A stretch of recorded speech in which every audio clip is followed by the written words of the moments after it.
Oh, the joys of Australian internet late at night. I do believe we're live. What's going on, everyone? My name is Chris. I have a little hokey gold show called Vo-Gus Prospecting, and it is, what night is it? It's Wednesday night? Tuesday night. It's Tuesday night. Hopefully the audio is good too. I'm using a camera microphone and not a proper microphone, so with some luck it'll be all right. And I just thought that we'd go live and do a little bit of a chat because, let's be honest, it's pretty crazy here in Australia, and I think there's all kinds of emotions flying around, and it'd just be nice to have a chat with some people. So we got Reg, Pitslayer. What's going on, buddy? I had no luck on Call of Duty tonight, Pitslayer. Absolutely none. I cracked the sads and I've come over to do a live stream. Oh, man. Daryl M live. Yeah, buddy. Welcome to the stream. Greg. Sydney, bro, you are in lockdown central. That is not fun. No. 48th state prospect, man. There's going to be heaps of people. We're starting to get a bunch of people just joining the stream. So, look, I just like doing these live things a little bit impromptu, just a little bit on a whim. So I've got to look over here for comments. The camera's over there, but the background looks good. So that's what we're doing tonight. If you've got questions, ask away. We'll have a chat. I don't care what we talk about tonight. You want to talk about gold prospecting, you want to talk about metal detecting, treasure hunting, philosophy, PTSD, whatever. I don't mind, guys. Just throw questions at me and we'll have a chat. Because I think that could be a bit of fun. Good late afternoon to you, my good sir, watching from work. Bro. No, it's 10:37 at night where I am. It's way past afternoon, eh?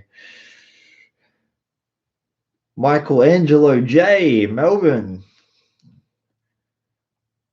Man, we got heaps of people here. Flower Gold Wizards. Hey, what's up, bro? You're at work too. Good stuff. I'm pretty happy that people are sneaking in for a live stream at work. Scott. All right, that you're talking about the. So Scott's just asking about what this medal is. That medal up there is. You probably won't be able to see it if I bring it over, but it reads Best Behaved Dog of 2019, and Grizzly won that at a dog day out. So they were doing all sorts of activities, and we went out there with our three boys, and Grizzly won Best Behaved Dog. Apparently, he was very well behaved, so that's what it's for.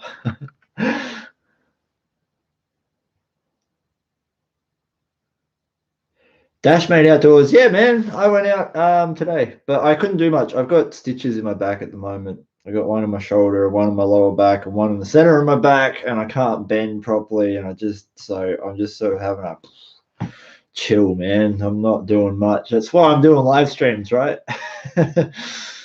Nick, is the Vanquish 540 a good starter detector for coins? Absolutely, man. Absolutely. Good price point. Will do everything you want to do for finding coins. It will find gold, but it's not designed for that, so you will struggle if you go out and decide to try and find gold with it. Ben, lockdown is non-existent where I am. We're not in it at all. Yeah, Aubrey is just over the border. But honestly, it's got to a point where I don't think anyone cares. Josie, no, I've never prospected in Western Australia. It's on the list. It's on the list, but like at the same time, it's not. Like I don't really want to. I'm in two minds about it. Like it's got big gold, but it's many thousands of kilometers away from me, and they use a lot of bait out there, and I'd much rather take my dog. So, 48th Street's ready to raise some cement. Yeah, bro, you are at work. Nice.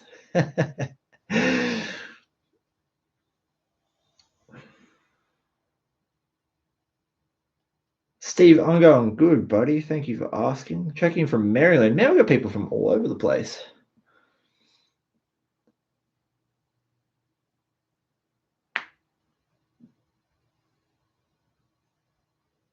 I'll try a speed read here too. Don't mind me.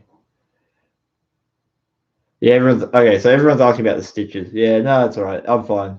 Don't worry. Don't worry. I'm fine. They only took little pieces of me.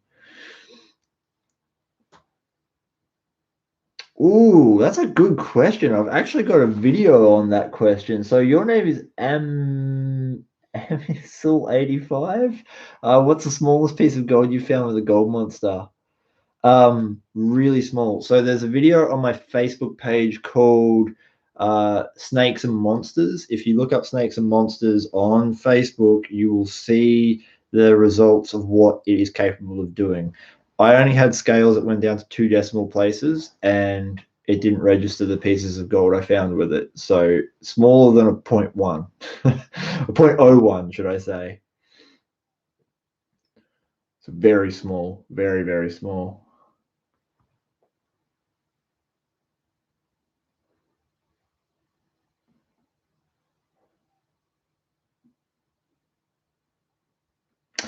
Yeah, Gampy, that's a great question. Have you looked into a gravity-fed dredge? Okay, so I have read the 80-odd page I don't know what you call it, report. Basically there's a report on dredging that came out in the late 80s. I think it was like 89 or 90, and that was the report that basically got dredging banned. But within that that document, it actually only specifically labels one type of dredging as being illegal, and it's a specific type of head. And theoretically speaking, well, not even theoretically speaking, it only outlawed one type of dredge head. That's what you couldn't use. So realistically, gravity dredging should be legal, but I'm not willing to film that and put it on camera just because I don't want to cause myself a shitstorm. Yeah, that's all I can. That's all. But yeah, I would love to see more gravity dredging, honestly, because I've been watching a lot of it on YouTube, and gravity dredging looks like hard work and a lot of setup and all that sort of stuff, but it looks cool. It looks interesting. Yeah. Brent, can the SDC 2300 distinguish between metals? Yes, it's to do with tone. So it won't give you, there's no display indicator that's going to tell you, but the tone. So it can go high low or low high, and then there's variations of that. And that will be able to, you after a while you'll hear steel and you'll hear gold, and the difference is amazing. But you gotta learn those tones, and that's the tricky part. It takes time.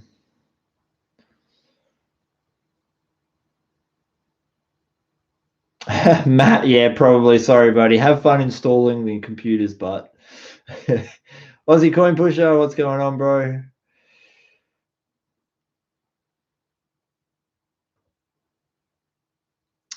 Megazoid, yeah. So here in Australia, claims are really expensive, at least in Victoria where I am. The few people that I have talked to about organizing a claim, because I found some spots that like I thought, depending on the money I'd have to put into it, would be worth claiming because there's good alluvial and there's good hard rock all within sort of a small area.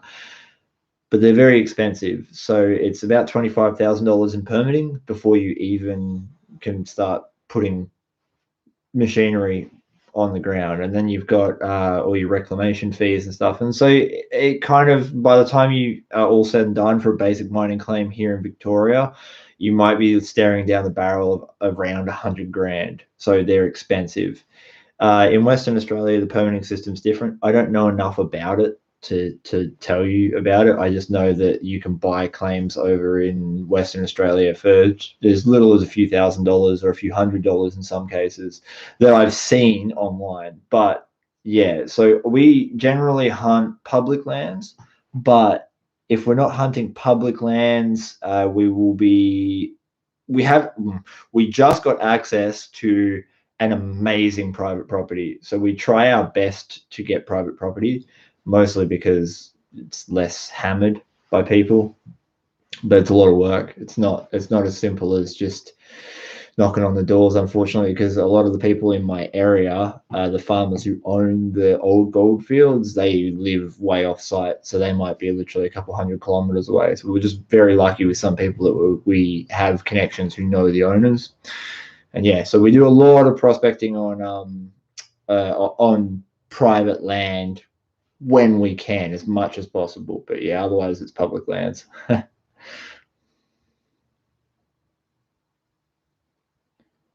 Yeah, see, Joycey, that's what I mean. Like, so Western Australia, they bait so much, and I'm never going through that again, ever. Not a freaking chance. I don't want to be anywhere near those things. No amount of gold is worth doing that at all, period. Okay, yeah, that's a great question too. Murphister, any quick tips on how to tell when it's time to empty your sluice box mat? So this depends on your mat, and I just made a video on this. So you, if you haven't seen the short, I just put up the short. I think it was like 1 or 2 videos ago, and we got a really good clean out. But the black sand was really intense, and so it's really important that you check your tailings. So if your sluice is running optimally, when you take a randomized sample pan from the bottom of your sluice, don't just leave a pan at the bottom of your sluice. It doesn't work properly. What you want to do is just go to where your sluice is discharging, take handfuls or shovelfuls from maybe 3 to 4 random spots and put it in your pan, so you get a nice average of what's coming out the end of your sluice. Sample that. If you get 1 speck in a pan, that's no big deal, because that's probably honestly running, because you should be sluicing material with more than 1 speck per pan in it, right? So if you've got 20 specks in a pan and you lose one, you're only losing 5%. So that's not too bad. And you can live with that loss. When you start seeing increased losses, so I usually run like 20 shovels, take a pan from the end, 20 shovels, take a pan from the end when I'm working in heavy black sand areas. And when I start seeing significant loss rates, so I know that I'm digging 20 at that end, and I was only losing one for the first 60 shovels, but on the 80th shovel, I'm starting to see 5 specks in the pan. Suddenly I'm losing 25%, and I know it's time to clean my mat. So it's just regularity of checking your tailings at the end, and that way you won't overshoot too much gold if you do fill your mats up. That's probably the easiest way without shutting the sluice down all the time.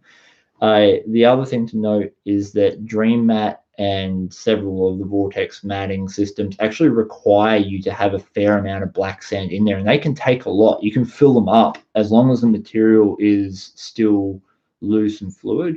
You will end up with the sluice functioning absolutely fine. It's just that because I should state that because it is creating a protective barrier between your gold and the rocks running over the top, as long as it stays fluid and loose. As soon as you start seeing that black sand not moving and bogging down the cells, that's when the gold doesn't have an opportunity to penetrate through it and get to the bottom, and you'll start losing stuff. So that's the way I would do it. So just keep an eye on how the material is moving if you're using a vortex mat, and check your tailings.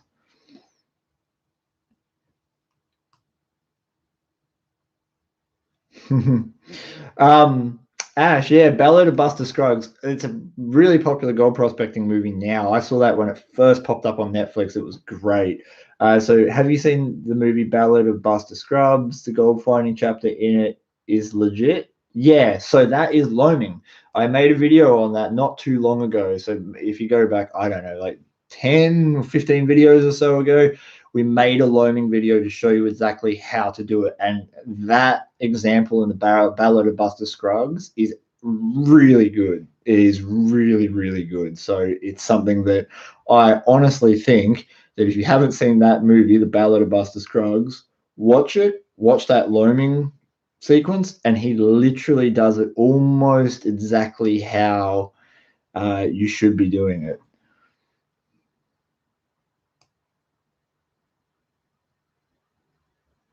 Yeah, Matt, Reedy Creek, pretty much every time we go out at the moment, we're going to Reedy Creek.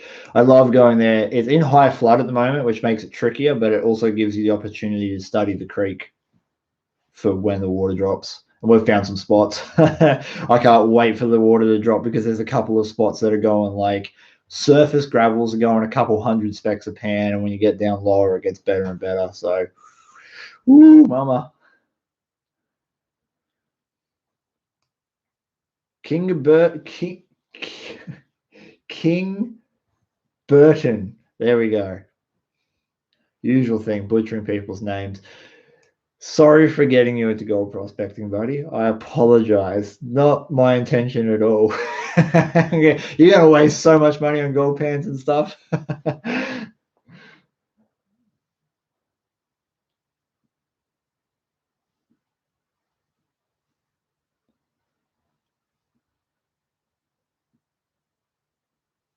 Yeah, Chris from Northern Carolina. I'm going with Carolina. Awesome stuff. You actually caught the live stream. It's good doing these late at night because I get different demographics. Normally I do them in the morning. It's just not worth it. Well, not worth it. It is worth it, but I mean, people don't get the opportunity to say, I don't know why I say it's not worth it. It's not good for people who like would be asleep when I stream first thing in the morning.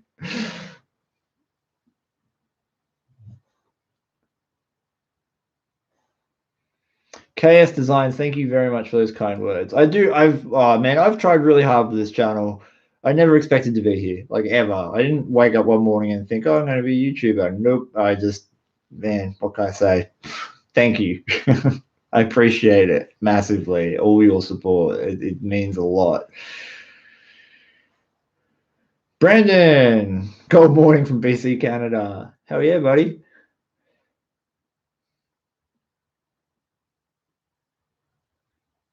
GoPro, welcome, first of all. The common carrot purity. So the purity here is at 97% on Reedy Creek, average. You will get a little bit more, generally not less. So every time we've tested it, it's been 97.5, 97.8. Sometimes it'll bump up to 98%. It's really pure gold where I am, which is super cool. There are other places in Australia where you're going to get 50%, but in Northeast, it's rich. It's real rich.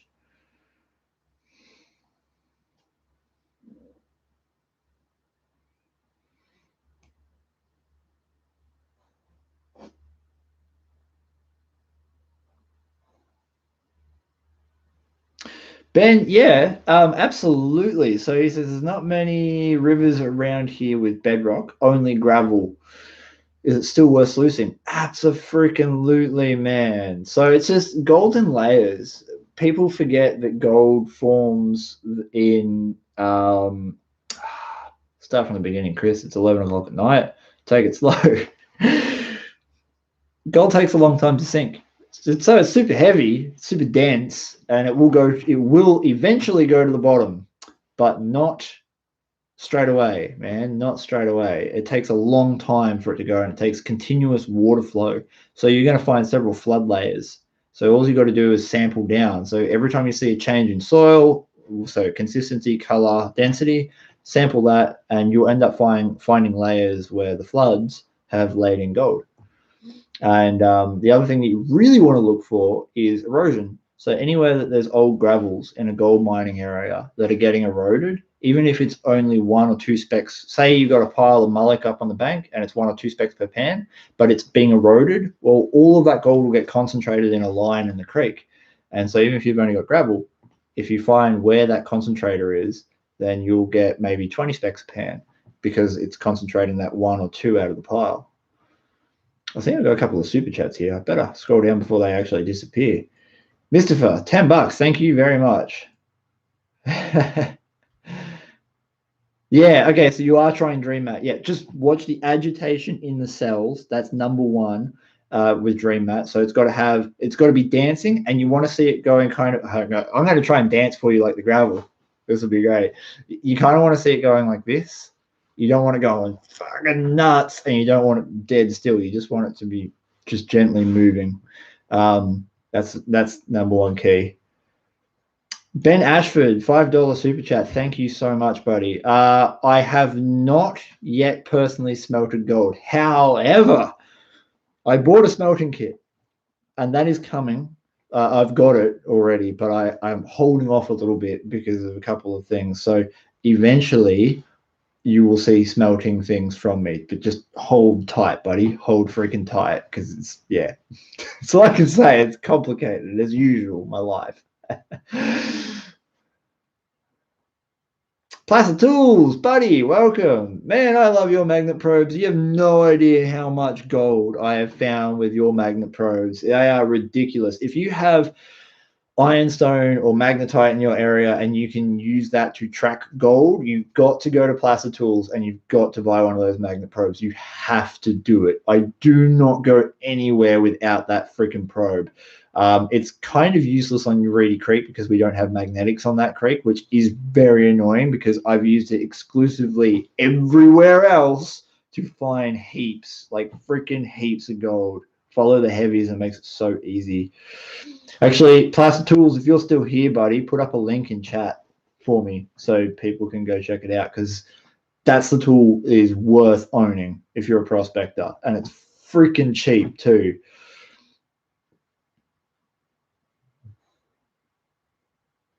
Oh, here we go. Look, number there. Ooh, we're venturing out of gold prospecting. I like it. Dashy Mate Outdoors, off topic, what did you do before YouTube and gold prospecting? Well, for about 5 years, I was a full-time carer. And yeah, that was quite stressful and whatnot, but I was a full-time carer. And before that, I was an archery coach.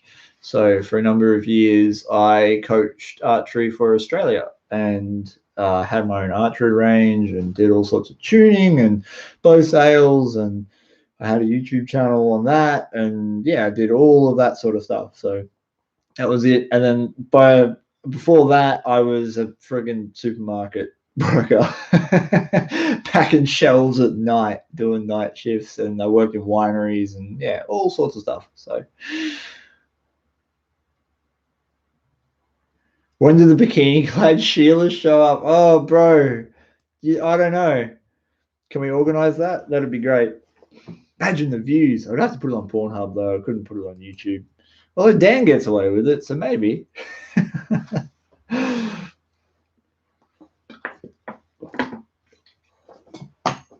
Oh, okay. I like this. It's not really a question. It's more of a statement, but I'm going to talk about it. The Funkstration. Yo, long time watcher. I like the yo. Found a cool new place in Country Vic. It's given me real nice chunky gold and pickers.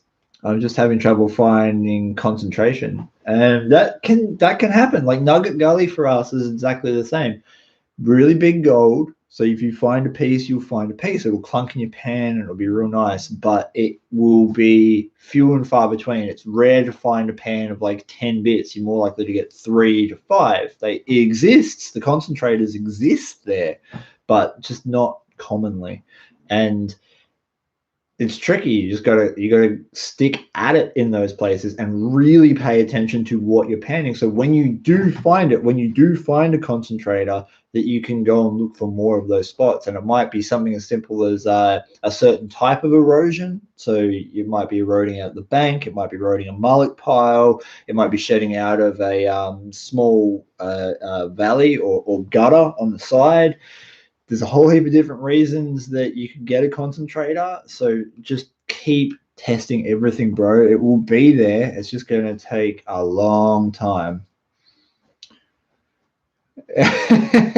Electrician free. Who's Sheila? I know there's a big smiley face at that, but if you don't know what a Sheila is in Australia, it's a woman.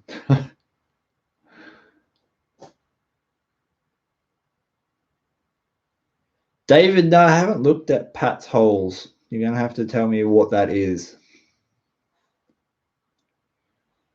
Ooh, Matt, I make badass walking sticks and canes. I'm going to send you one over in the winter. Hell yeah, man. I mean, shipping to Australia is super expensive, so no pressure. But, like, I'm down. If you've got a website or something, man, throw it up in the chat so we can all have a look.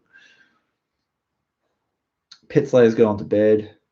He's probably already gone to bed, waiting for me to catch up.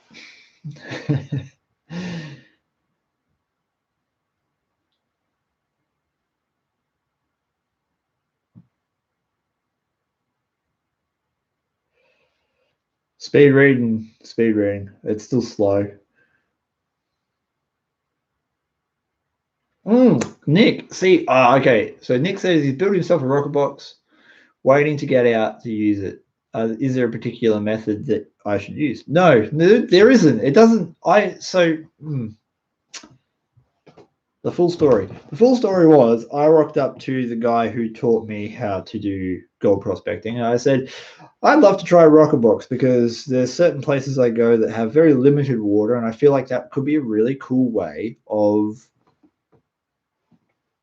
processing material without a pan. And he went, well, conveniently, I just built 3. And no shit, he had 3 rocker boxes sitting there, and he gave me one, and he goes, oh, he told me the story of I think it was the eastern states, they preferred a more vigorous rocking, and in the western states of Australia, they preferred a more gentle rocking. But I hypothesize, this is a completely uneducated opinion here, I hypothesize that was because of the size of the gold. In Western Australia, well, they would have been using dry blowers, I suppose, but in other places, the gold is bigger than what it was in my area, and so you wouldn't need as much of a vigorous force to settle it to the bottom as over here when you're dealing with lots of heavy black sands and ironstone. Then chances are that you're going to need a bit more of a firm shaking to get the gold to settle to the bottom. So I personally found on Reedy Creek, if I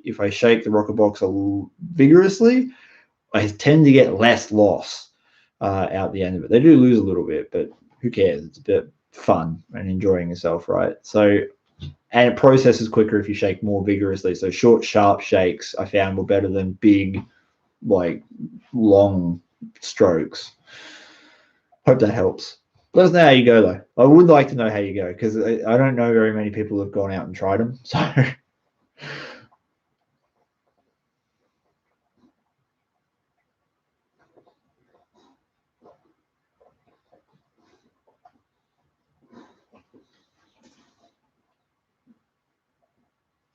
Phil Reed, yeah, you caught me live, man. If you're still here, hell yeah.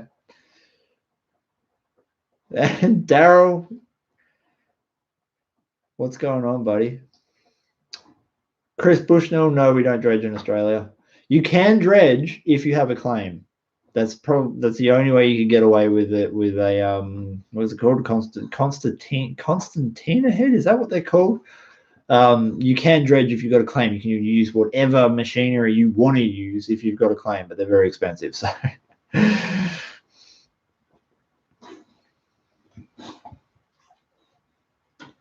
Simon McEvedy? I've been busy working on my own thing, veteran bee therapy, golden bees. What's that about, man? Don't leave it in chat because chat tends to disappear. But if you've got links to what you're talking about, put it in the comments on this video, not in chat, in comments.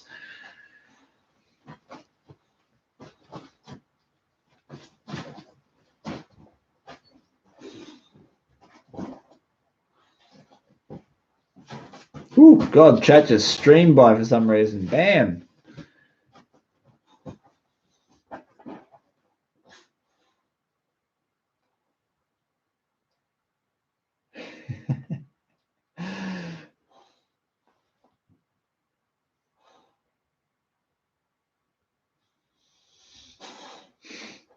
Leah, that's a really good question, actually. I like this. Leo Bush asked, how does your heart and soul connect with Fern, and what are the differences you feel with her from having Grizzly?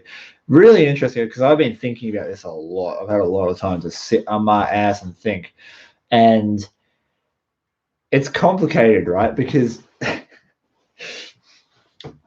when I got Grizzly, I thought I was experienced in life. I was, but not. I had experience, but I didn't have foresight yet and knowledge, because like having experience is one thing, but curating that experience into knowledge is a complete other thing. And I hadn't got there yet. And so I learned a lot with him. Now with Fern, I'm benefiting a lot from the foresight that I've developed over the last 6 years or so. I think that's probably the best way I can say it. And so Grizzly taught me a lot of lessons, because I had to curate that experience into knowledge, and doing that you make mistakes and you make all sorts of stuff happens. So Fern's benefiting from what I learnt with Grizzly, which has been really good. And the connection's completely different, like in terms of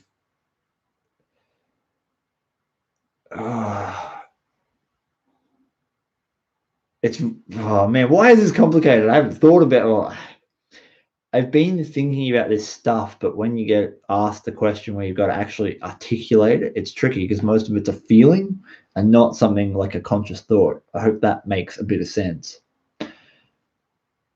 The connection's definitely different. What Fern has given me is a level of freedom, and what Grizzly gave me was a level of understanding. And that's been exciting and challenging at the same time to go through. That's the best way I can put it.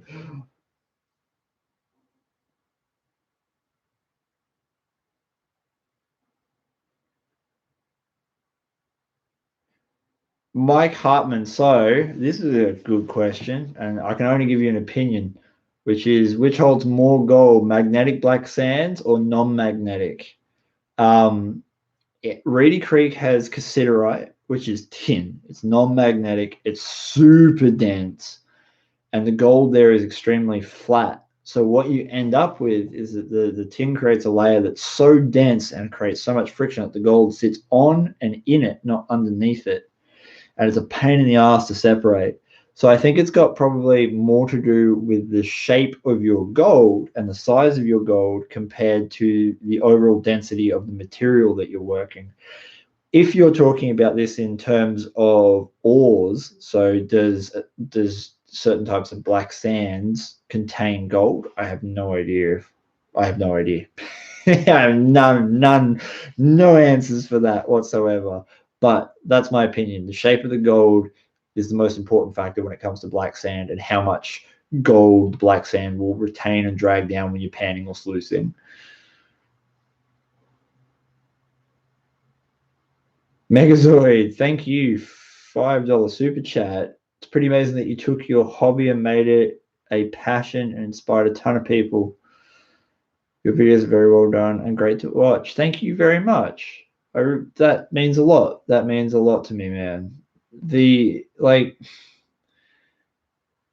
all I was doing at the start of my channel was just sharing my like I couldn't find the answers to the questions that I wanted answered anywhere. There was so many blasé answers and no one spoke truth. It was all just conjecture and guesswork. And so I started sharing me experimenting with it, right? To try and figure out how to make gold prospecting work. And that's what I've done for the last 5 years or so. And I've shared that and it's resonated with people. And I think people all around the world had the same exact questions.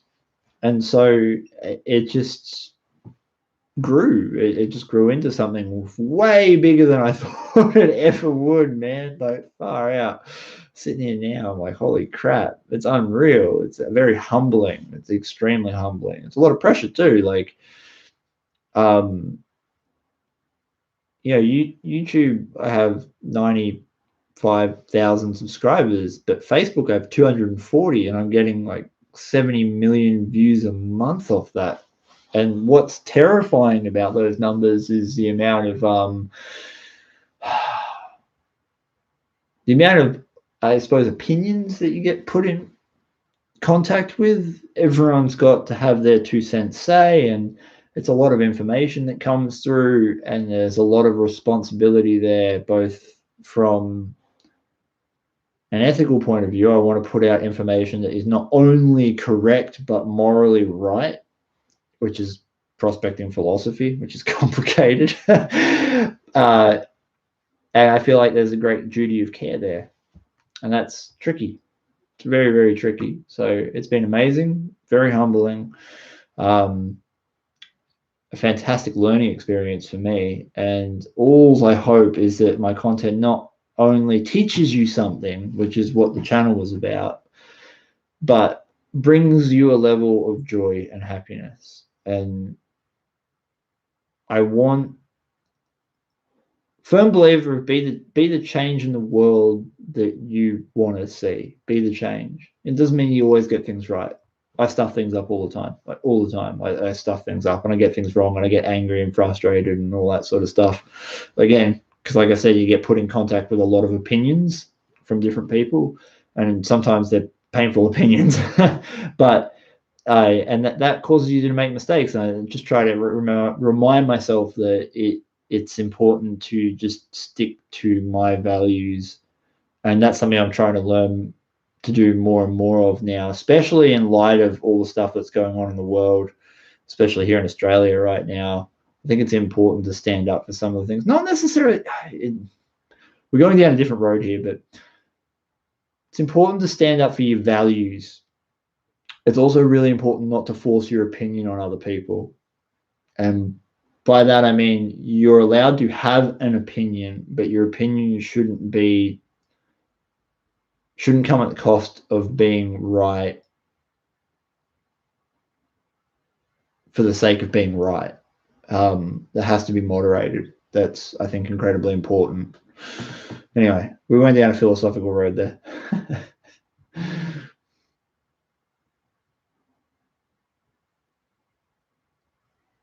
King Prospector, nah, I haven't done anything with my sluice for gemstones, bro. Nah, we get them, but there's not enough to warrant it for me. It's just like it's fun, exciting finding gemstones, and our area is known for having some and crystals and all sorts of stuff.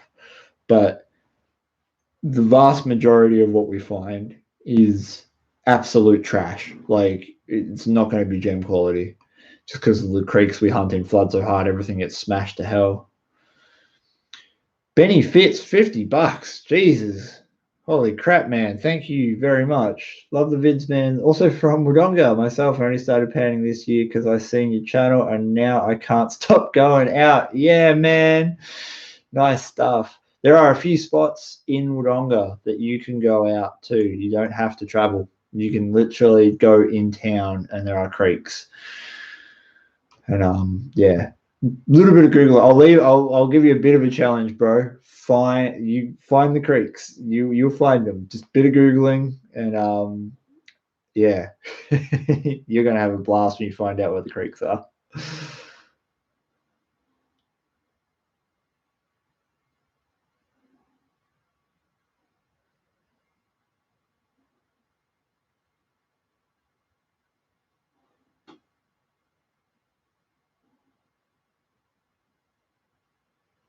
Angry Kelpie. Yeah. So we've got full blown professional dog trainers working with us, man, like full blown. But thank you for the offer. It's a hell of a ride. I've learned a lot of stuff. I've learned a bunch of stuff training Fern. Daryl, nah, I have no idea what's going on with the borders in Australia. I stopped watching the news. It was just making me angry. I don't care anymore. I don't care.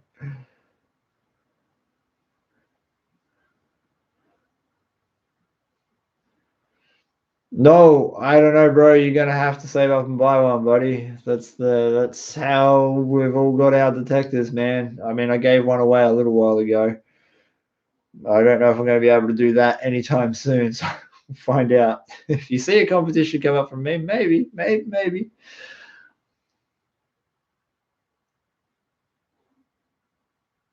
Johnny, all the way from Sweden. What's going on?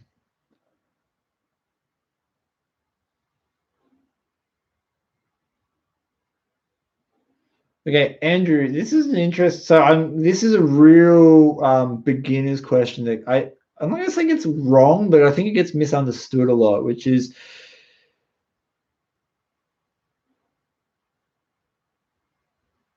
I'm trying to make. Hang on, I think we're missing the first part of the sentence here. But basically, Andrew's saying that he's chasing a nice spot and he's got soft grey orange clay and it's just sitting on top of a hard packed clay or harder clay. Am I chasing the right layer? The short answer is yes, but it depends, because like I was saying to Ben earlier, gold gets laid in layers. So you have to think about this from a geological time frame, not in you and me time frame, human life. If you're in an area that has very little bedrock, it means that the gravels are deep. So when the gravels are shallow, like in most of my areas where there's a lot of bedrock, it doesn't take that long for the gold to settle to the very bottom because you might only be dealing with a few inches of gravel. So when a flood comes along and erodes the banks and shifts the gravels down the stream and concentrates it, it means it'll be concentrating it on the bedrock. But when you're dealing with 3, 4, 5, 50 meters worth of gravel before you hit anything like that, well, then when it floods, those concentrators are going to be in layers. Sometimes those layers might be a few centimeters thick, sometimes they might be a few feet thick. Depends on how big the flood is and how long it took for the waters to change velocity. You got to think of it like that, say, at the peak of the flood, the river was up 10 meters. And then over a matter of 24 hours, it goes from 10 meters to a meter. And then over the next 48, it goes from that meter down to 3 feet or say 2 feet where it normally is.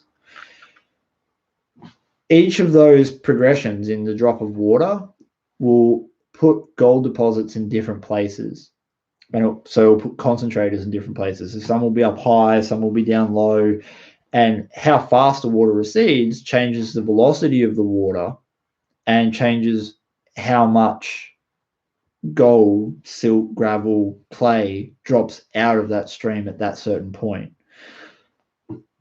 So when you're sampling, when I say check all layers, it means as soon as you see a change in the density, color, consistency, shape, whatever it might be, of the dirt that you're digging, you need to take a pan of that and test it.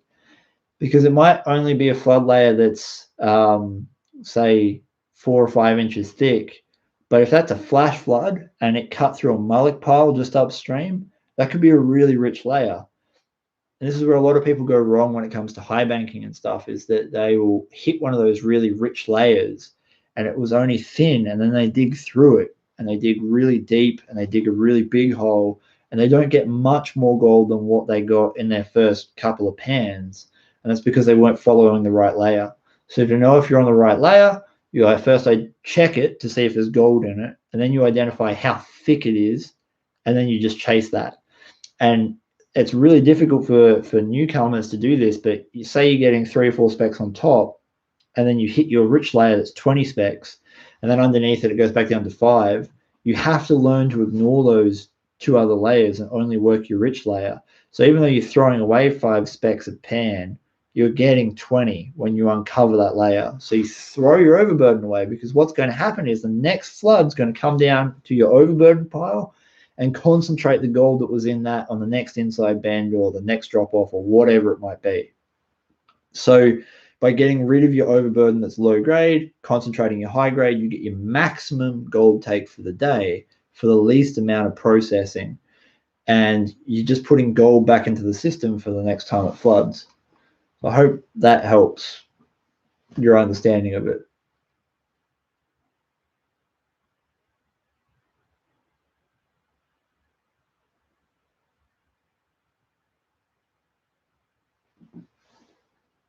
Yeah, gold price. See, that's the Golden Fleece story, right? So the story of the Golden Fleece is that's what the medieval miners used to use for catching gold, was sheepskins. And yeah, so you're talking about nailing it to the river bottom. If you did that here, it wouldn't be there when you came back. It would just get ripped out there with the amount of debris and stuff that comes down some of these creeks. But there's an interesting method that I saw, which is basically you create these really low profile wing dams. So say you've got an inside bend, a slight inside bend. One thing you can do is before floods is to get trees that might be 2-meter logs and bury half the log in the bank, just bury it deep and do it so it's in contact with the bottom of the creek bed. So whether that's bedrock or gravel, it doesn't matter. And you make 3 or 4 of these logs that go on the inside bed buried into the bank. So you got a meter out in the creek and a meter in the bank. When it floods, they work like riffles. and then you just dig out in between the logs and you'll get a higher gold take. I've always wanted to do it on film, but I've never got there. Tom, hell no, I'm not a geologist, man. Hell no. I have the worst geological knowledge. You know, that again, this goes back to talking about starting my channel just to answer questions that I wanted answered. There's all these boffins that get on there. There's nothing wrong with being a boffin. It's good to have knowledge, like being a hardcore nerd about something. It's great. I love it. I love when people are passionate about something.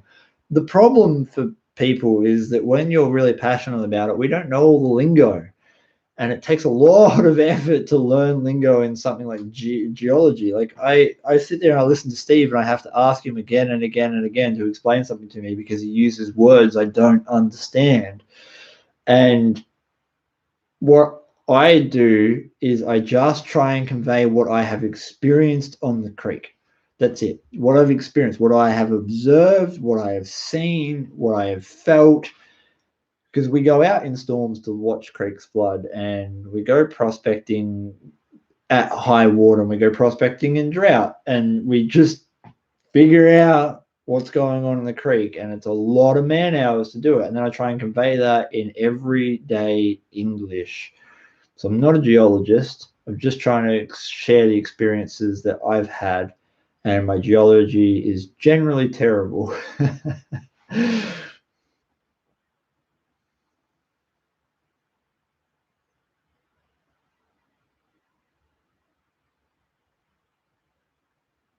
Hey, Mick, what's going on, bro? Good Tuesday evening. I managed to change my own bandages too, bro. This time.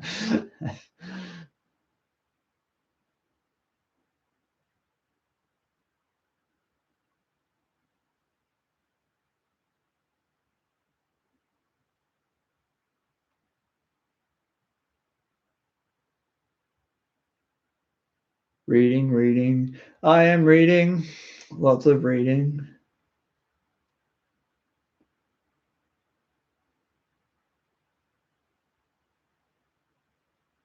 North Dakota. So Mackenzie Foreman. So excited to actually stumble onto your live this morning. Not much gold opportunities in North Dakota, USA, but I love watching your videos. North Dakota, USA, man. I just like the state name Dakota. What's in Dakota? Tell me what I should go visit in Dakota. I want to go to the US. I want to go and do all that stuff, but I just haven't had the opportunity yet. That might happen in the very near future once we can travel. So tell me what's in Dakota.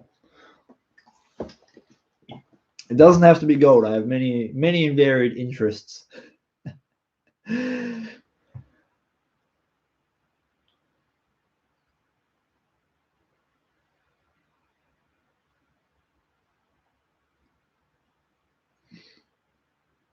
Yeah, there you go, Mr. Keenaz. I saw exactly what you said of planting the logs in Dunolly. I thought this was odd, looks man-made. Now it makes sense. Yeah, man, that's what someone's doing. It's really simple. It's super cool. And I've got to do it. I've got to do it. It's meant to be a really wet summer, and it will probably be a good opportunity. We'll see. We'll see.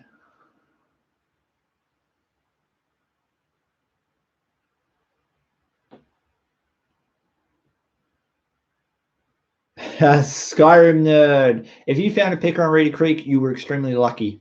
It's that simple. There are nuggets there, 110%. There are nuggets. You will find big gold on Reedy Creek occasionally.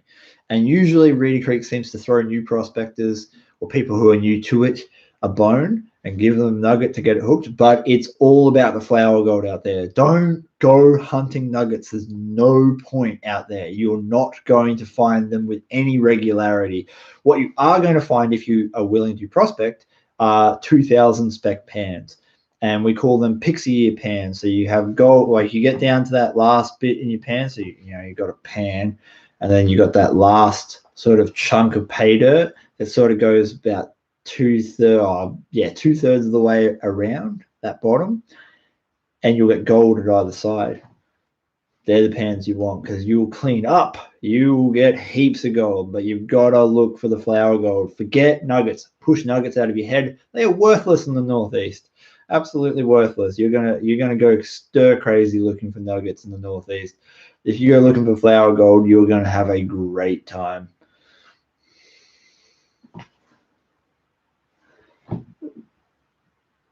Nothing in North Dakota. You can watch your dog run away for weeks.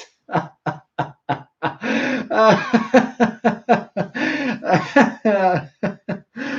that's funny.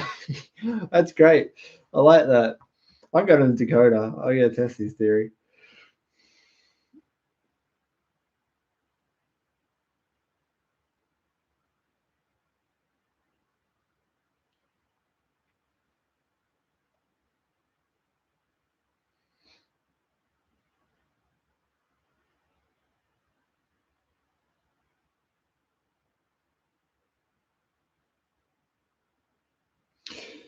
So Adam, like we've been talking about Reedy Creek pretty much all night. That's where you want to go. So Adam's just asking about places in this area. Reedy Creek, like seriously, Reedy Creek's the bomb. It's so good. The gold's 97% pure. It's freaking everywhere. You won't get skunked there. Reedy Creek, it's good. You're gonna have a blast.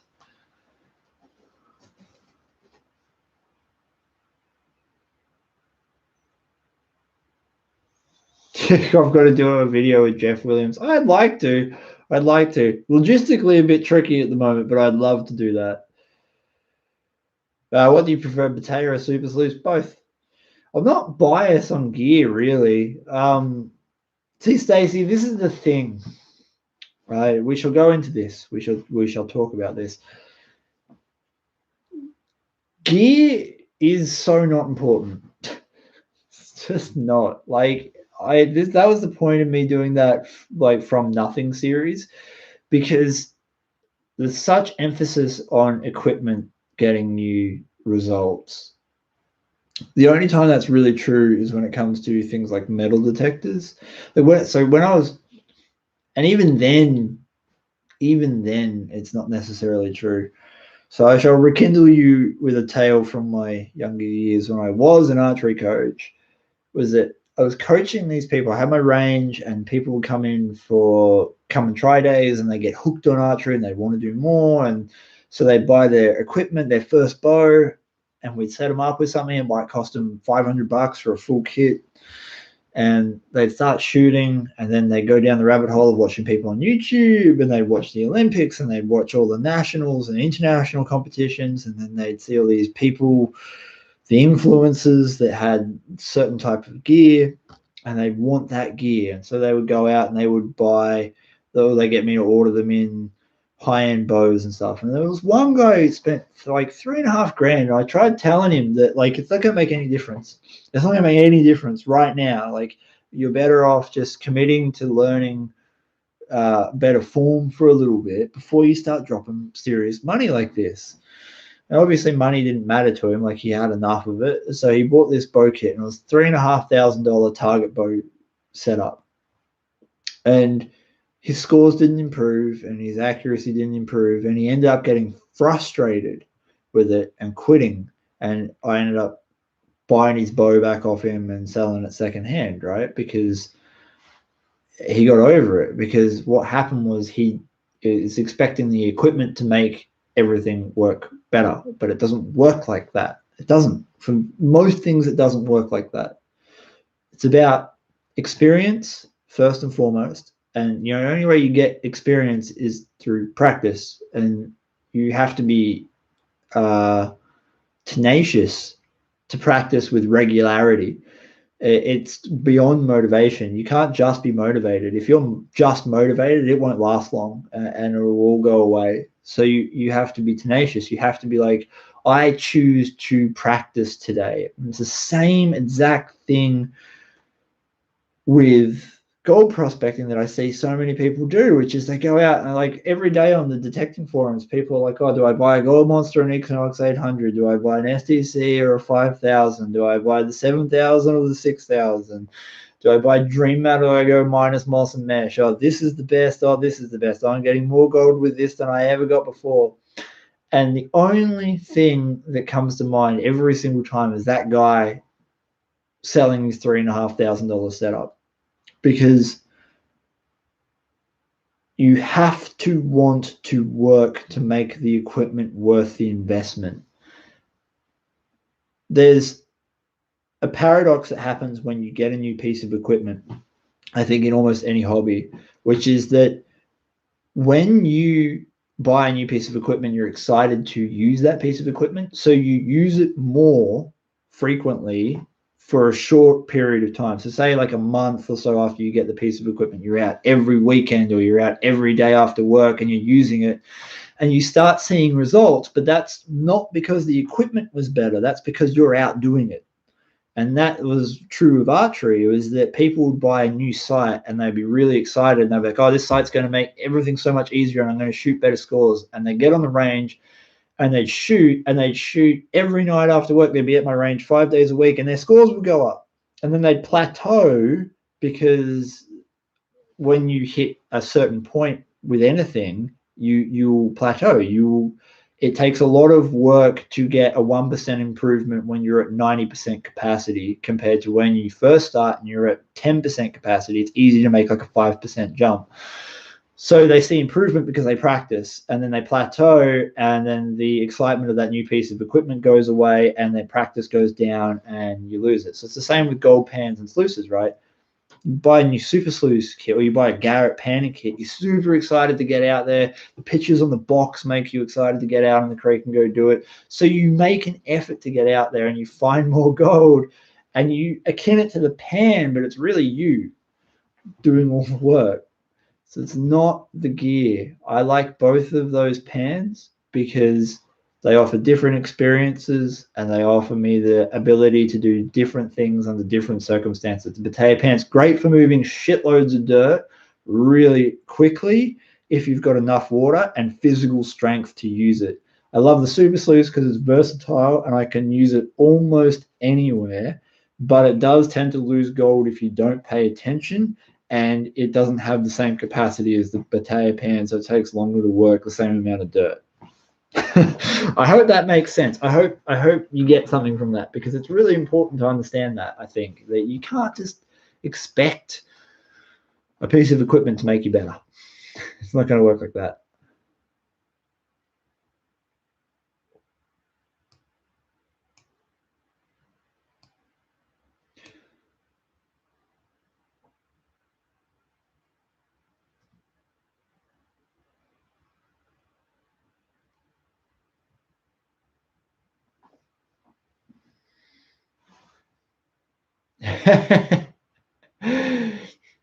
Oh, just a mad Ballad. Debbie pay you to stay up late and moderate? No, Debbie's on slave labor wages at the moment. Nothing. Just praise.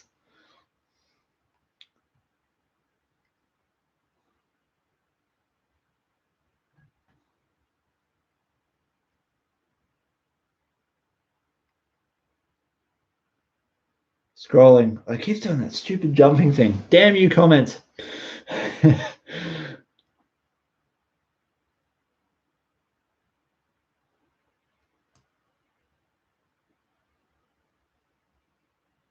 Scooby Dooby Doo finally caught me live. Thanks for sharing knowledge. I've been watching your videos all year. Really love them.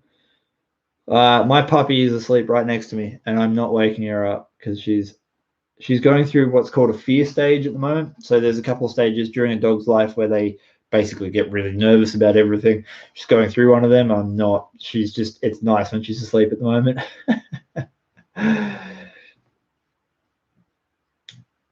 West Coast Gold Prospecting, are you an RMPA member? I don't even know what that is, bro. Megazoid, $2 super chat. Thank you very much. Is there any other way to support you other than YouTube? Yeah, you can buy merch from my links in the video description, or I've got Patreon, and I've got you can buy my book, which is just a digital book, which is 42 pages of me just trying to explain all the stuff I sort of teach here, so you can get a bit of a bit of inside knowledge on where you're on the creek. John Ego, heard of Reedy Creek Township. Near Broadford, Vic? No, I don't know that place at all, man. I didn't know Reedy Creek was a town. That's cool.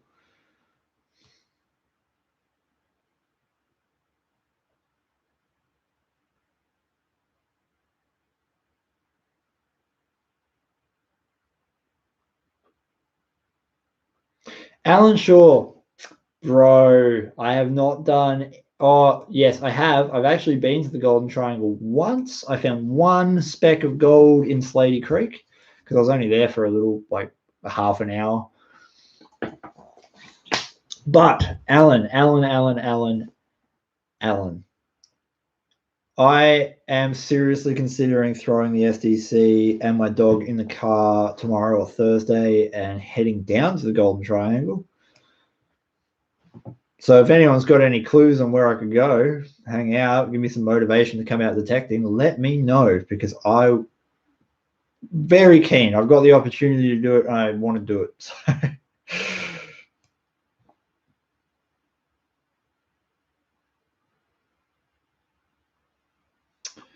Have you ever considered coming back to Canada? Of course, man. But friggin', I went to Canada in 2019. 2020, we all got locked down, and it's been 2 years. It's bullshit.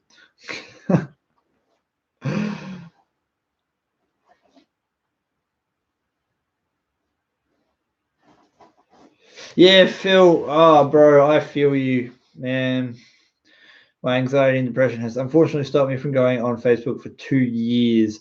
Yeah, look, I had to literally turn off my push notifications for Vo-Gus prospecting because it was brutal, man. The amount of comments I'm getting at the moment, like we're averaging somewhere between 1,500 and 2,500 comments a day on Facebook. Just comments, not messages, just comments.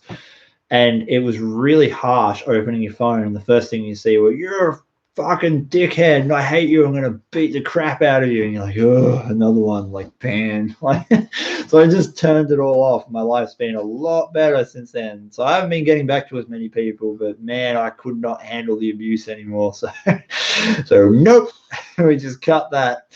So I feel you, man. I get it. It's a full-on thing to have to expose yourself to, and you do what is right for you because it's not worth it. It's just not worth torturing yourself over nothing, right? So just, yeah, you look after yourself, buddy. Why does it keep doing that jumping thing? God, I hate that.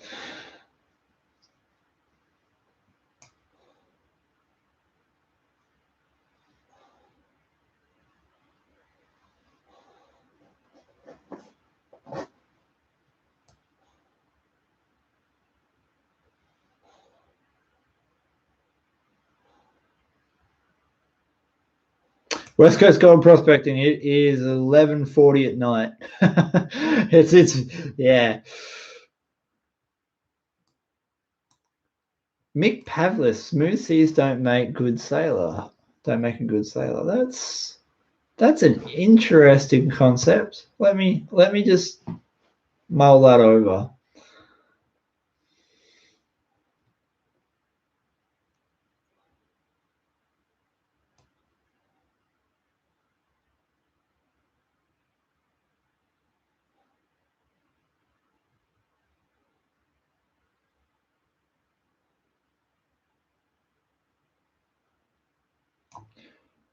Oh, I'm so sick of this thing jumping.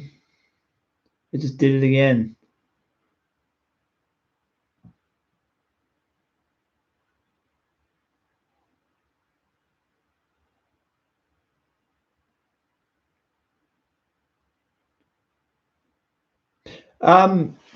Brody, yeah, Brody 1001. Great video. Has been watching for a little while. Are there any gold areas around the east coast, New South Wales? Mogo. I've heard Mogo is the place, which I think is somewhere near Canberra.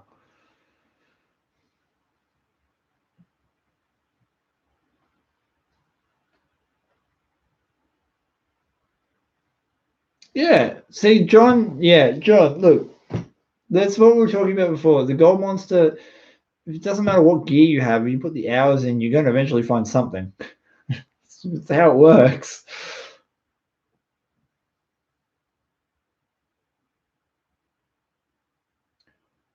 Michael Bell, my girlfriend and I watch your videos every day before work, and we appreciate all the work you put in the channel. Thank you very much. I appreciate that, buddy. I really do. It's been a labor of love. It's been a full-on labor, but it's been good.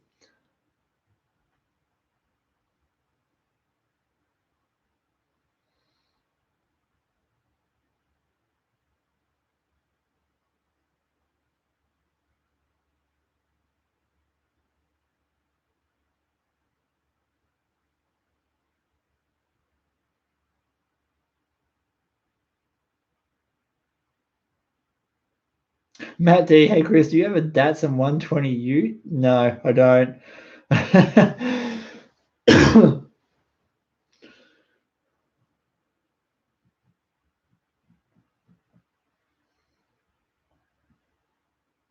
Yogi Bear, yeah, you caught a live stream, man.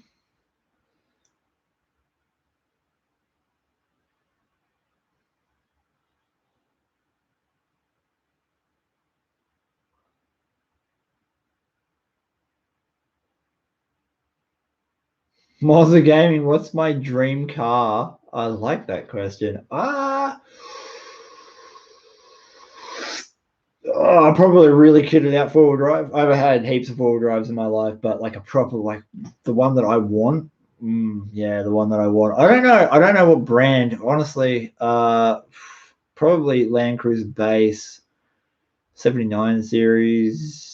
So yeah, I don't know if you follow the Instagram channel Scooby79. He's a mate of mine, and that thing is a monster.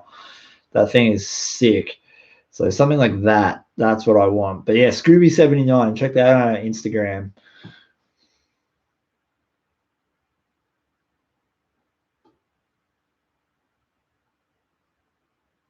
Jason Sinclair, I'll send you a map location in Castlemaine. Well, no, thank you very much. I want a guide, like if someone wants to take me out and doesn't mind me like having a bit of a film maybe while I'm out doing it, then I would love to hook up with someone just to like go out in the central goldfields.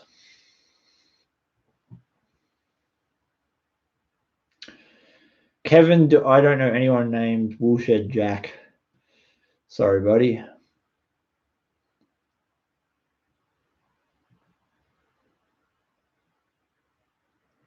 Yogi Bear, what do you think of the turbo mat for the blue bowl? Completely defeats the purpose of the blue bowl, which is to completely 100% clean your gold. Yeah, you don't need it.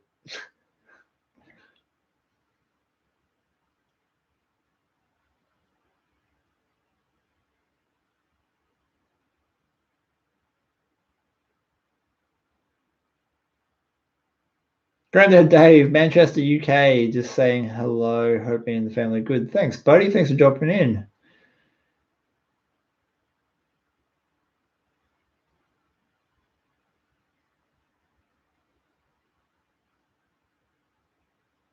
Speed read. I'm going to go to the bottom and read up a little bit. I think that's going to be what we're going to do.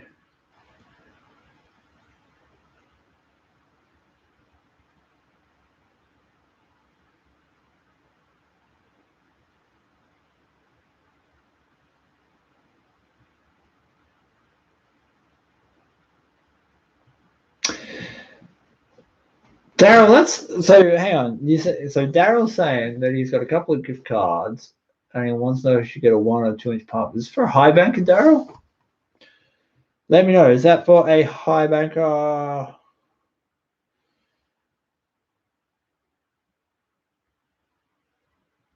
Yeah, Shay, that's where I want to go, bro. Central Goldfield, so I can find a 100 gram nug. I would love to find a 100 gram nug. I'd be happy to find a 0.1 gram nug out there, just for the experience. So I don't care about how big it is. Just any piece of gold in the golden triangle, I'd be really happy to find. Bigger than a speck. Okay, so Daryl, it is for a high banker. Okay, cool. 2 inch gives you more versatility. So they're heavier, which is annoying, but they're not so heavy that they're immovable. You can still easily carry one in one hand. And they have a little bit more head on them, so you can get water up higher. They got a little bit more oomph if you need it, and just more versatility. 1 inches work great if you know your area. So there's a couple of people I know that run 1 inch pumps, but they're very small high bankers, and my mind goes to when you're high banking, you really want processing power, which means you're shoveling like a madman into it, and that needs a certain volume of water to work properly. So 2-inch, go 2-inch. Why not? Do it. Moza Gaming, 114 gram nugget at Dunolly. Bro, holy crap. That's sexy as, man. Matt D, no, I've not been to New Zealand for the gold. I've been to New Zealand for the drinking and hunting. But not for gold. Man, 114 gram nugget, bro. What did you find it with? You got to be using, I reckon you're going to be using a 4,500 or a 5,000. That's my bet.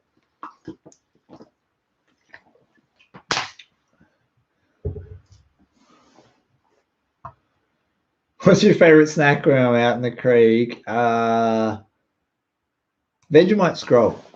Vegemite scroll or bacon and cheese scroll. Either one of them. They're good. They're good, them. Modern prospector. That's yeah. No, we did that. That was oh man, that was the debauchery of a trip. I'll tell you what. Shane, yeah, I'd love to go to Tassie. Levi's invited me down, so from Tassie Boys to go sniping with him and stuff. I'd love to do that, bro. At the moment, because everything's locked down and I can't move freaking anywhere. What a shit 2 years. But yeah, I want to go to Tassie and I want to steal all of Levi's gold. He keeps telling me that he doesn't know how to pan or prospect properly. He's just lucky that he's got good gold and he basically sticks his head underwater and picks it up. Literally what he's been telling me. And I was like, oh man, when you come and visit me one day, I'm going to make you work and you're going to realize how good you got it down in Tassie.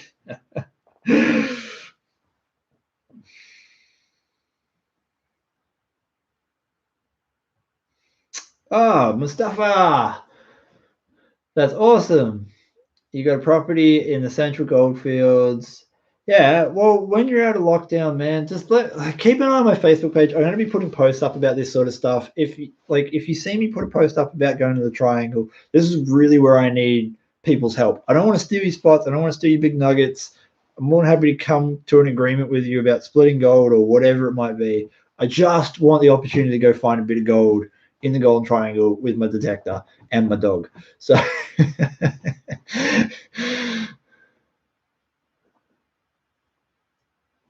yeah, Deb, man, far out. I would love to get down there with Levi and do that, but I'd probably wuss out. It's cold water down there. I don't do swimming all that often. It has to be like 40 degrees before I go swimming. That's not my thing. Found in the first 10 minutes owning a 4,500. I knew it. 4,500 and 5,000 owners seem to just smash it. I don't know what it is about those machines. They do really good.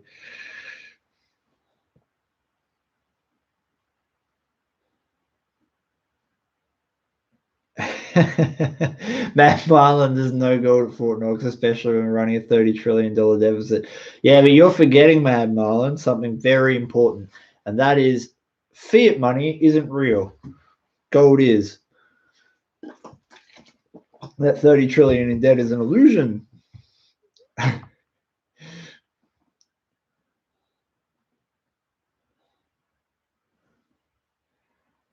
Yeah, Reg, man, it's a pain in the ass. The laws, so Victoria has some really loose laws around gold prospecting. Like we've got it pretty good where we are, and even then it's difficult. Like we're lucky to have private property access on creeks that that they have leases and whatnot on where we're allowed to go because the family owns a gold mine. But the creek outside of their boundaries, you're not allowed to go on. It's such a pain in the ass. It's really frustrating.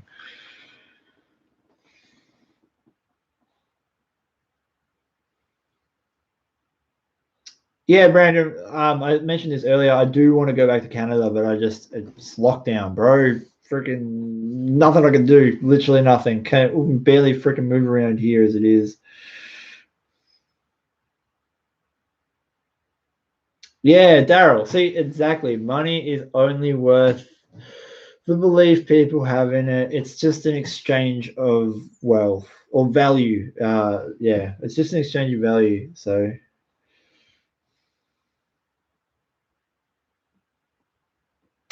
Rusty, no worries, man. Enjoy your coffee.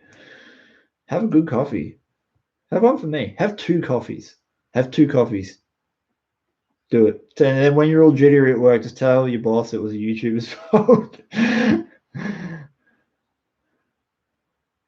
Meanwhile, I'm in Queensland. Laws here are absurd. Can't even detect in state forests. Are you for real?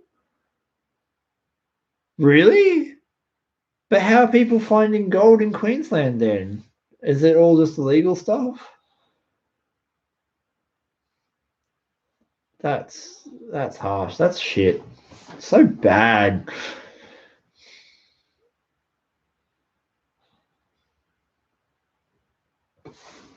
I have like four coffees. Whoa, have five. You have an extra one for me, man.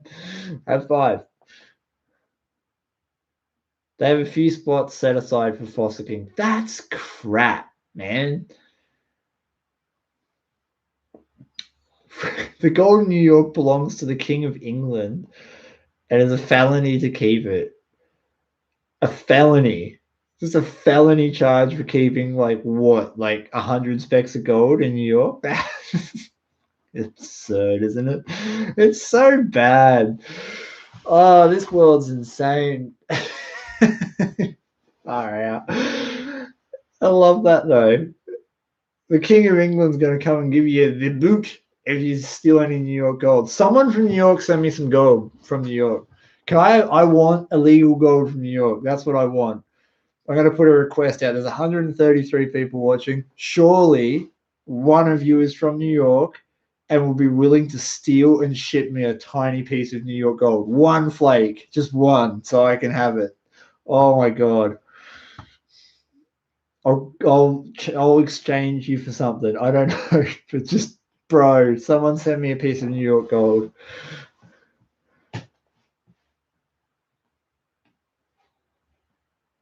Fossicking is generally not permitted in parks because it can pose an unacceptable risk to natural and cultural heritage. 12th of July 2021. That is utter shit.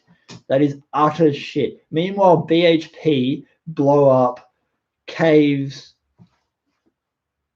that were significant cultural sites for Aboriginals and they get away with it. Yet we're not allowed to go around and swing a detector because it might what move some freaking sticks around. That's crap.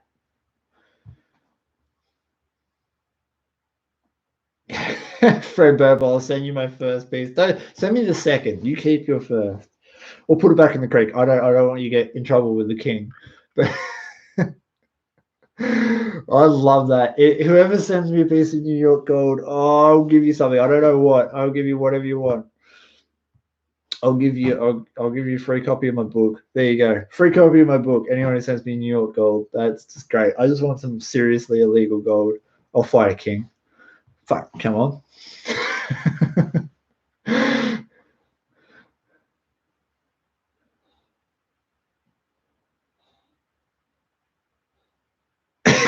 I would like to see the queen. We literally had a revolution prospecting with disabilities. We had the Eureka Stockade over gold licensing. We've that's the only time other than now that Australians have basically stood up for their rights. Just like, and it didn't go well for anyone involved. A lot of people died. So yeah, come on, Queenie, fight me for my New York gold. Oh, that's right. BHP are political donors and they're allowed to do that. I forgot about that. How you can do what you want when you got money. Daryl, drink wine. In my state, you're only allowed to use a shovel and pan, nothing mechanical. Nothing mechanical. But a shovel gives you mechanical leverage, so that's... Anyway, that's stupid.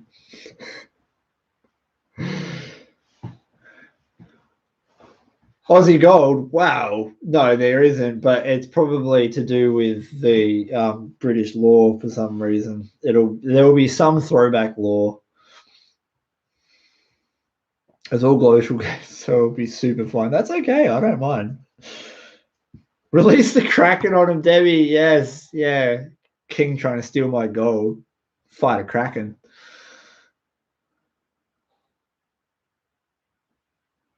Yeah, see, that makes sense. We can't high bank in the river from October to April because of the fish spawning. That's okay, because the other months you can, right?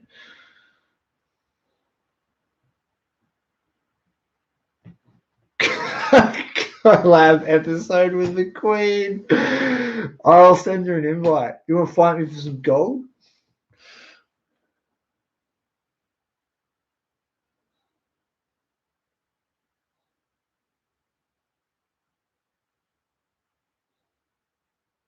Oh, that's Key Kesh can.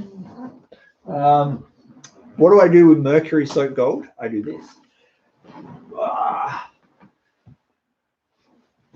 I put it in a jar.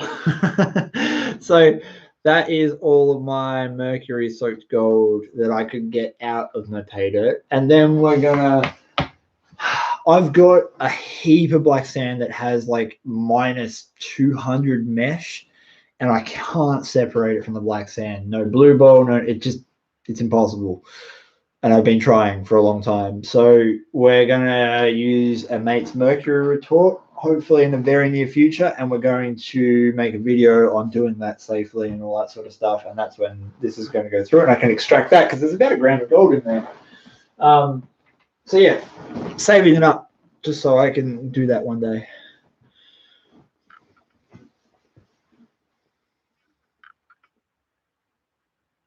Oh, it belongs to the state of New York, so I've got to fight. Who's the governor of New York? Who runs that joint? Is it Batman or the Joker?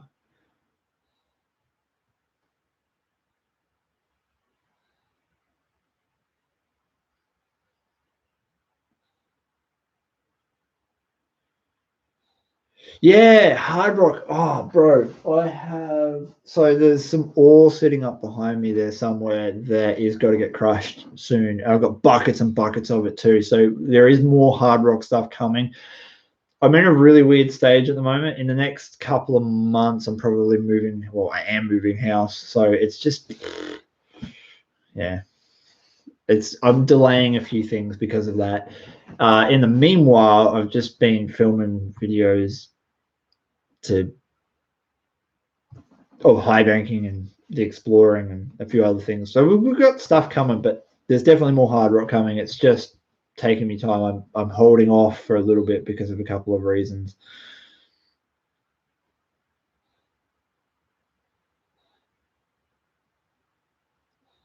We need more Dad's Reef. I've got a bucket of ore from Dad's Reef sitting outside right now. Yeah, Anthony, you can use a gravity-fed high bank because it's not using a pump. It's the pump that's illegal, right? Yeah, Reg, I've watched all his stuff. I understand there are other processes, but we're doing the mercury because we've got mercury soaked gold already, and we want to do a retort video because as a lot of because my channel reaches so many people, I want to put information out there that makes that gives people the answers to the common questions. And one of the most common ones is about mercury. Now, I don't know much about it, but my mate does. He's used it a lot and he's got all the proper gear to do it. So by showing the proper method, hopefully we can keep people safe from doing it. We can give people the knowledge of understanding what goes into it, and we can show the whole process from start to finish. And because we're pulling this stuff out of the creek already covered in mercury, that's why we're doing it that way. And this stuff, I just want to do it because it'll be fun, pretty much.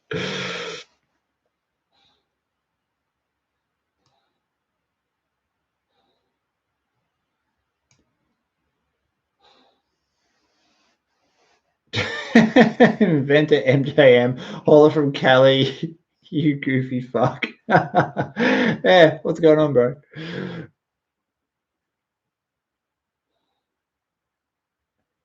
Yeah. So okay, John Clark. Yes, there are new crushing videos coming up. I want to answer that very clearly. But electrician-free territory of terrestries. That's a name. Should be easy to separate very fine gold from black sand. Make it float. You're not wrong. And I've got an experiment that I really want to do, which is going to be I want to put like a say like a handful of black sand in a jar and then mix it with water and oil and shake it and see if I can float the gold on the oil.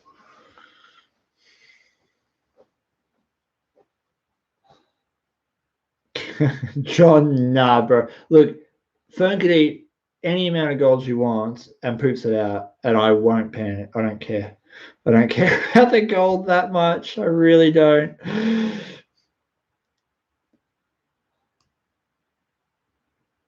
Me mine Peter. No. I'm not going to be doing Peter for a little while. So I'll clarify. The very next video I'm releasing is going to be the Black Dog pay dirt bags. Very next video. I've finished editing it today. I've got a few things left just to tweak in it and get everything set up, and then I'm launching that.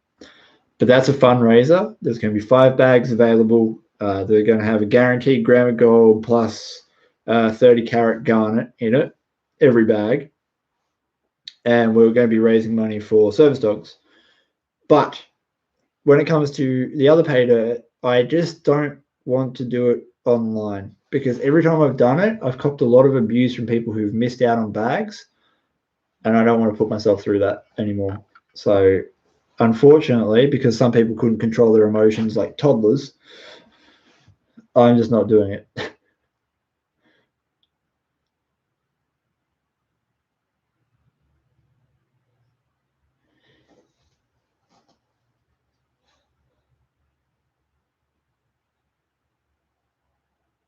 Corey, do you have a tub just full of flower gold, or do you separate it every session? I've got concentrates and buckets of ore and buckets of black sand and pure gold. Fuck, I've got shit everywhere. Just stuff everywhere, man. Like absolutely, it's a nightmare. There's I don't know if they're up there. Yeah, see those pans? They're all videos.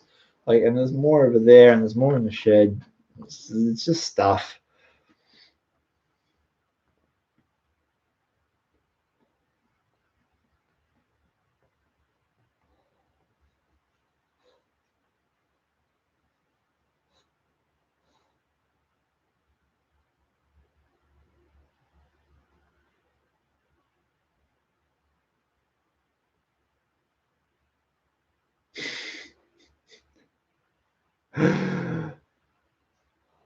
Yeah. So I've seen a lot of people saying that it's unfortunate that some ruin it for many. It's true, it sucks. Like, and this is let's go into a completely different subject that no one asked about. Let's do that.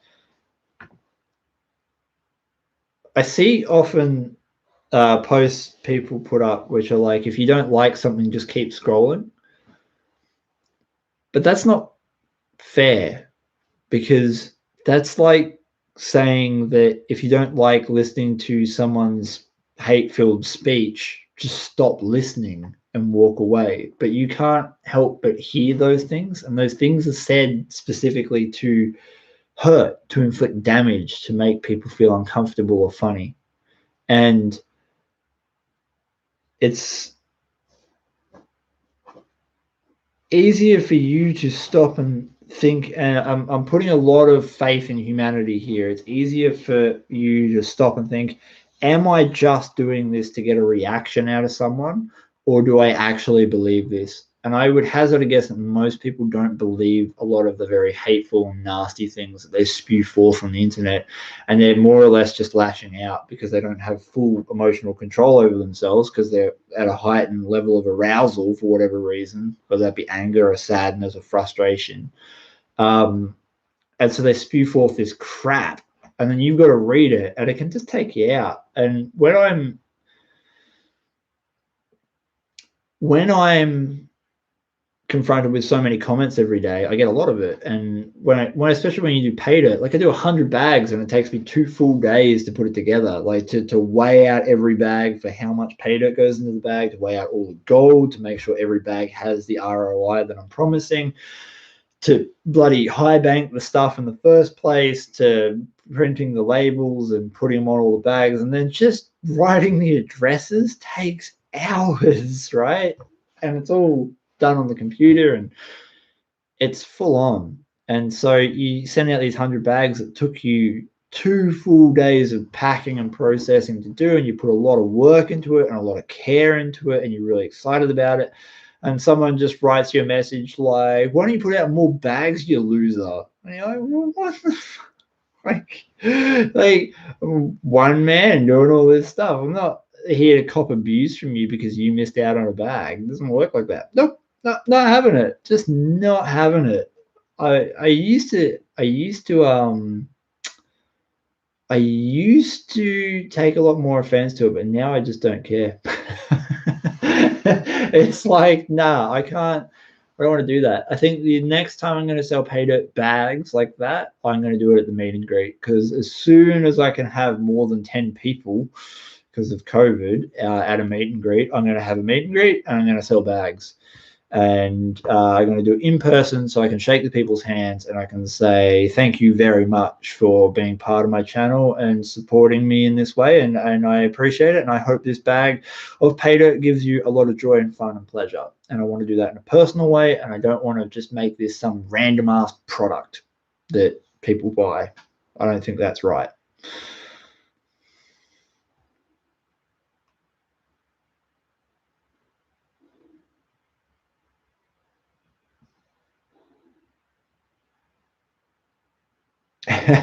Mackenzie, after you are completely done processing everything, how do you store it? Yeah, so if it's ore crush, we store it for further processing because there's a couple of different things we can do to get more gold out of that.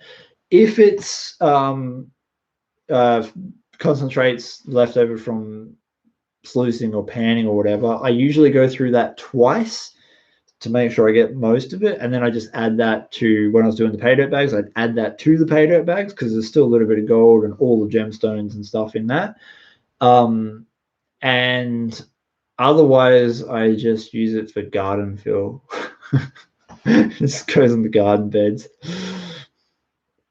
And depending on the gold, it depends on where I got the gold and what I was doing when I got that gold as to how I store it. So like I've got all my Canada gold stored in one thing. I've got all the gold I panned with Grizzly on the last day in one jar. Like, yeah, so there's certain special things that I've kept aside.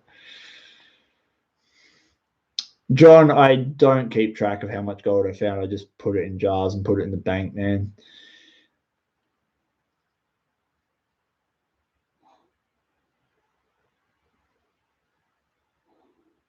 Yeah, Phil, this is what I was talking about. I'm waiting for lockdown to end properly. Like when they open the borders and all that sort of stuff, I'm waiting for it to end, and then I'm doing the meet and greet. That's what I want to do because I want everyone to have equal opportunity to come down and be part of it. I haven't done one in years since Paulie came to Australia back in 2019. So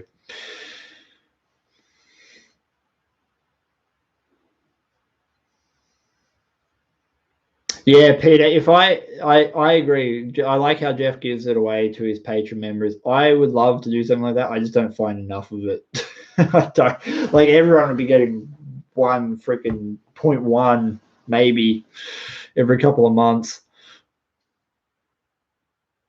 Yeah, when you're bored, you can find gold in the garden. That's legitimately happened. You walk past certain areas where the rain is like cut gutters into the concentrates that are in the garden, and you actually see pieces of gold. And like, oh, I better pick that up.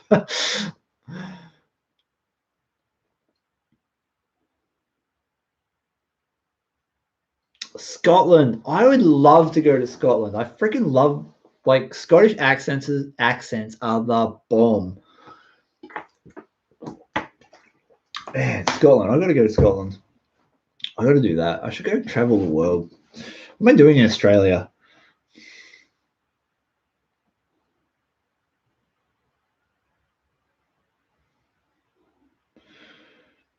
You know, Phil, I don't really want to talk about COVID and stuff, but I'm going to address one thing that no one seems to be talking about, which is that everyone on Earth is going to get it. Period. No matter what you believe, I don't talk about politics and stuff. It's just, I don't want to go down that path. All the stopgap measures and stuff that all governments right across the world have done are just slowing the inevitable that you're eventually going to get it. One way or another, that's just what's going to happen. So now's the time that whether or not you believe in the virus or the jab or whatever, I don't care. I'm not talking about that. But it's a good opportunity to look at your life and, like, if you want to lose a little bit of weight or you want to start eating healthier and exercising and doing some of that stuff, now's the time to do it. Now's the time, because you'll benefit from it either way, no matter what your belief is around it. And if you end up getting sick of any kind, flu, cold, pneumonia, and you're eating right and you're doing a little bit of exercise, you'll come out of it a lot better. And so that whole lockdown thing that's going on in Australia right now seems just completely perplexing to me at the moment. Daryl, I got those glass bottles from a $2 shop, bro. Over here, it's just a junk shop. They sell really cool stuff. So you just go look in your local junk shops, and sometimes you find them.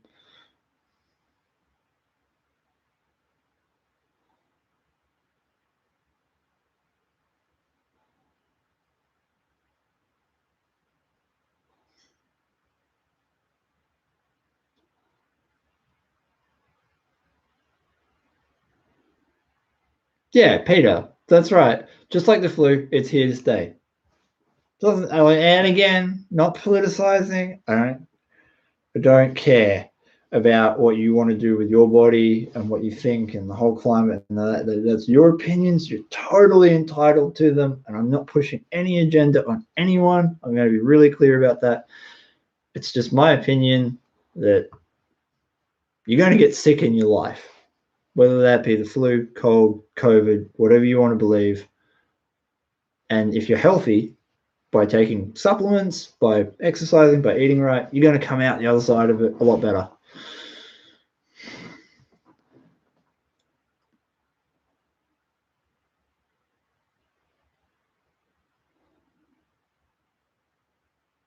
Yeah, Phil, I have done work with Andrew from Adventure God. I've got a video with him going back a number of years now. So if you scroll right back, probably 3, maybe 4 years, you will see, you will see videos with Andrew from Adventure God. But he's given up.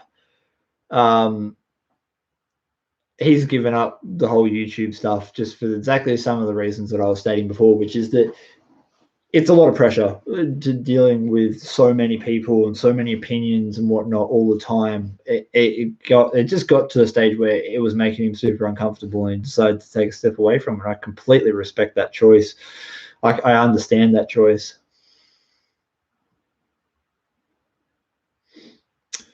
Johnny Wad, the flu has not disappeared, bro, because I actually caught it this year. It was the first year since my high school years, year 12, I caught the flu, and it was horrible. And this year in June, I caught influenza. It was shocking. I had to get tested. I was crook as for 10 days, 10 straight days, and it got worse and worse and worse. It was horrible. So I promise you, the flu has not disappeared. It was nasty shit. It was really bad. I cannot state enough that's yeah, it's still around, man.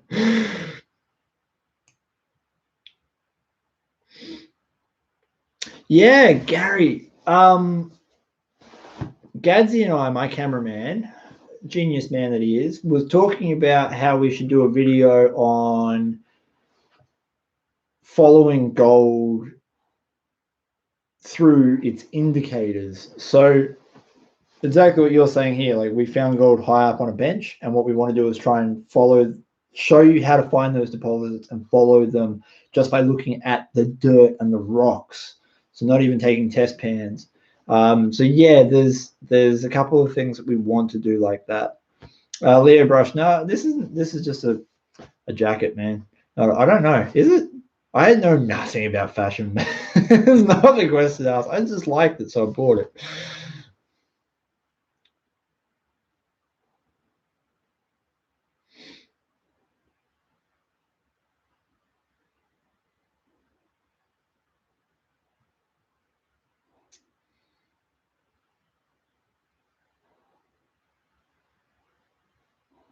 That is the best description of the flu I've ever heard. I can't pronounce your name, bro. Kasagan, after 3 days of having the flu, I was afraid I was going to die. After 6, I was afraid I wouldn't. I remember that because, like, normally I'd get like if I got a head cold, it's a 5-day ordeal, right? So, like, day one, you're kind of like, oh, this is not going to be, I'm sick, this is not going to be great. And then the next 2 days are usually the worst. And then days 4 and 5, you start getting better. Like, you're not as tired and your throat doesn't hurt. You're not as runny nose. Like, all your symptoms ease off a bit. And so I got to the 3rd day and I was like, tomorrow I'm going to wake up and I'm going to feel better. And I woke up and I felt worse. And I was like, oh no.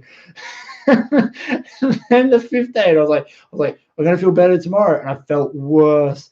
And I was like 6 or 7 days in and just like, so bad. I had the shakes. I couldn't walk properly. Everything was sweaty. I kept getting fevers.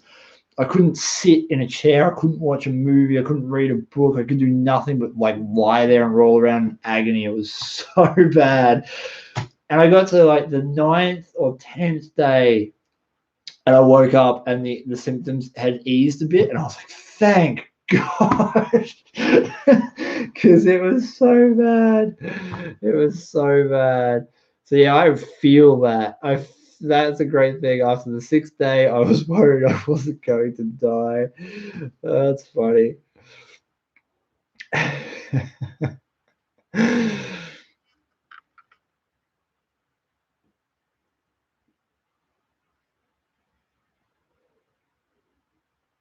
Anthony, don't stress, man. We're not talking about it.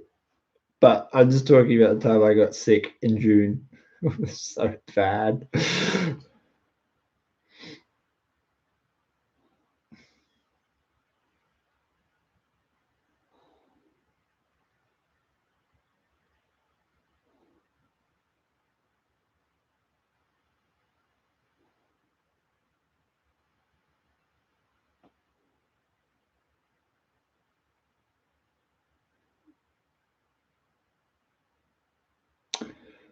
Hang on, Pete. Let me read your question again. I am a beginner in prospecting. I would like if you give me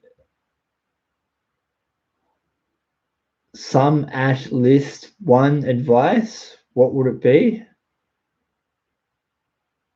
I don't know. I don't understand your question. I feel like you're saying if I give you one piece of advice, what would it be? I'm going with that. Let's go with that. I would suggest if you're a brand new prospector and you have never done any prospecting at all, would be to shove fear aside. Shove your fear aside. Buy a pan, buy a snuffer bottle, buy a shovel, go out and just learn how to sample pan. Test everything. Everything. All sand, colors, rocks, gravels. Just dig and look at what is in your pan. Don't worry about finding gold. Just look at what's at the bottom. And eventually gold's going to show up. And when gold shows up, you just make sure you pay attention to what other dirt was in your pan and then go looking for it. That's what I would do. If I had my time again, that's how I would tackle it.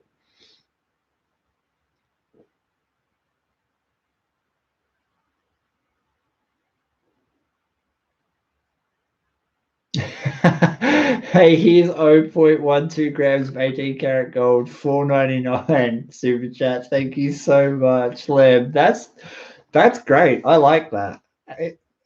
That's a fantastic way of sending through a super chat. Here's 0.12 grams of 18 karat gold, bro.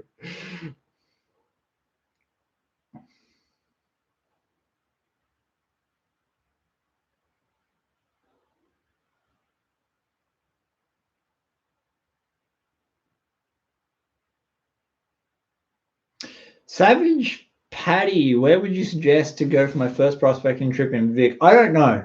I don't know anywhere down there. I think the trick with the first time you go out is to take a gamble, an educated gamble. So just get on Google and look up local goldfields. So Google town names with the word goldfield or historic gold, stuff like that, and it will start pointing you in the direction of where historic gold towns are.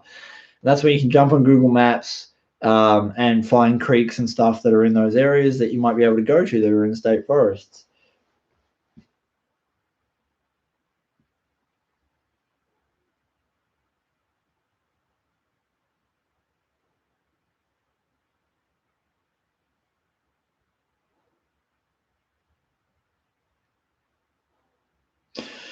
Q-Man, bro, that's brutal. Yeah, I've been fortunate enough to meet several people who have been in similar situations that have come off bad assaults at work, service station attendants and police officers and whatnot. It's hard. It's really hard. Some people are just shitty people and they do horrible things to others, and we're left to clean up the freaking mess. All I can say, man, is that when you go through something like that, it's not the end of anything. It's not. It's an op. It is a really shitty opportunity. It's a great opportunity in the long run, but it's just hard work. It's going to teach you a lot about yourself. It's going to teach you a lot about what you're made of, how you work, and eventually, once you go through the process of managing PTSD, you're going to come out the other side of it with tools and skills a lot of people don't have. So just stick with it and seek help and advice where you can, when you can, because that's ultimately the way that you're going to come out the other side of it, and you're going to be a much stronger, much more robust person for yourself and for your family and for your community. Again, it's an opportunity. It is. It just doesn't feel like it right this second. So you've spent a couple of years in the shit. Keep going. I promise you it gets better. It just takes time and work.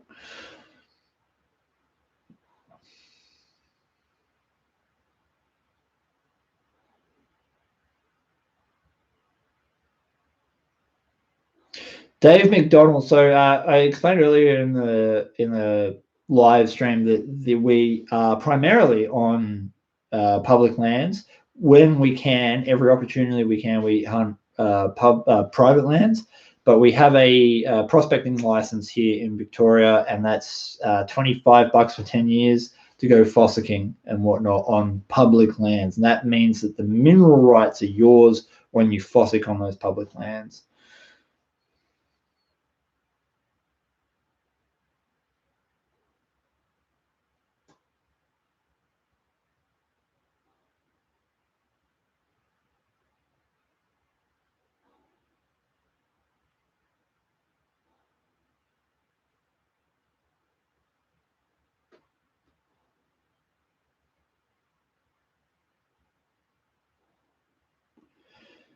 Oh, I like that question. Red mist. How much better is a river sluice than just panning?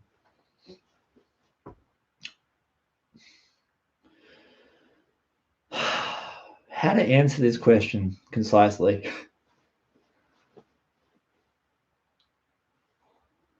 River sluices only benefit you in terms of energy.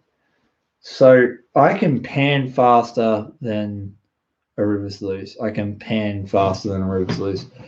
And I've done that on video a lot faster. I did the maths on it. It was ridiculous. But I can't keep that pace up for an extended period of time. So river sluice offers you the opportunity to have a break. So you can collect a bucket of dirt and then you can run it down your river sluice, and then you can sit down for 5 minutes and just rest. And you can do that all day. So you can do a lot more dirt over the course of a day than you can panning. So depending on how you set yourself up and how you work, river sluices can be a lot better at shifting more dirt in the long run. In the short term, if you had like an hour, I wouldn't bring a river sluice. I would just bring a pan, because you in an hour you can keep up a high level of panning. But then that depends on how fast you pan, because I know a lot of people pan a lot slower than what they can feed a river sluice. I pan fast, so for me it works like that.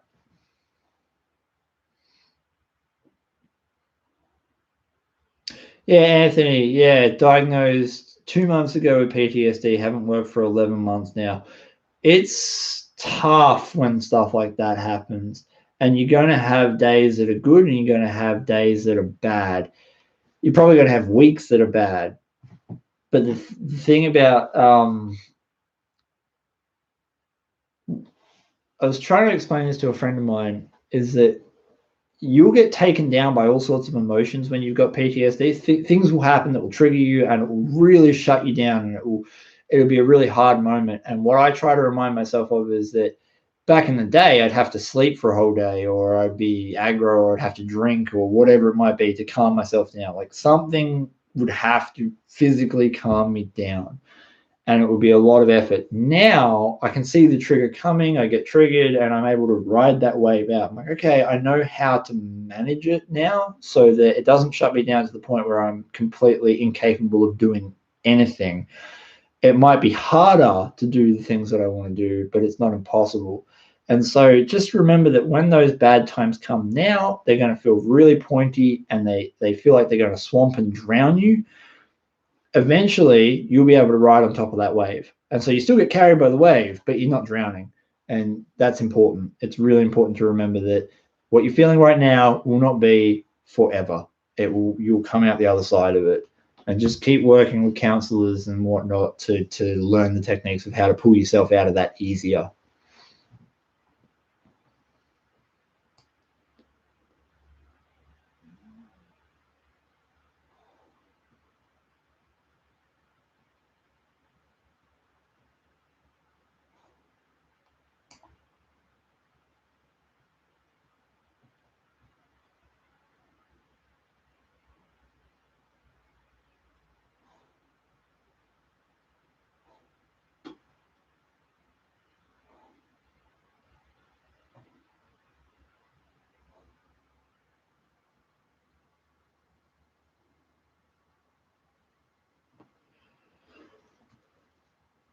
What are we? Hang on, James, I don't understand. Hey, Chris, this is why we don't use Instagram. Please tell Paulie. What?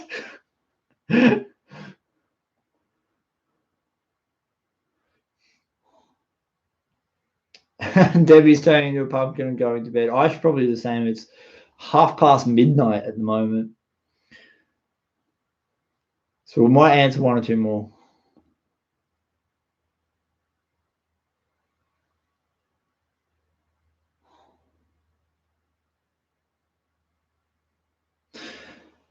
Okay, Stephen, that's a good question, man. So taking into account the amount and flow of water in a river sluice, would Dream Map be more efficient?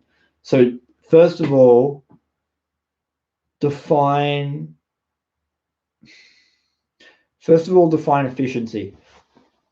So is efficiency capture rate? Is efficiency processing power? Is efficiency clean out times? Like what kind of efficiency are you talking? Because they both do very different things. I love minus moss and mesh because minus moss and mesh works in like 95% of all soil types. It's really versatile. It does leave you with more concentrates to clean up at the end of the day, which is annoying, but it means that you're also going to be able to take that sluice and put it pretty much in any creek or river and have it work. Dream Mat isn't like that. It was developed, and this is straight from the creator's David's mouth, who made Dream Mat, is that it was made for mountain streams that have very clean gravels. And that's not what we have here in Australia. We have a lot of silt and a lot of clay. And so it doesn't work in all streams. It's probably got like a 70% hit rate. And so there's certain situations where I put Dream Mat in and lost a lot of gold. And not through fault of setup. We went through all the setups. We made sure that we're doing everything we could, and we revisited it several times, and we still lost gold. And it was just because of the soil makeup. So I like minus moss and mesh because it's more versatile. But I love Dream Mat because the advantages of not having to do as many cleanups. It's lighter. It rolls up. Like, there are a bunch of advantages to using it. So if it's the right soil, I would almost always use Dream Mat. But if I'm not sure, I will always use minus moss and mesh. So I hope that makes sense.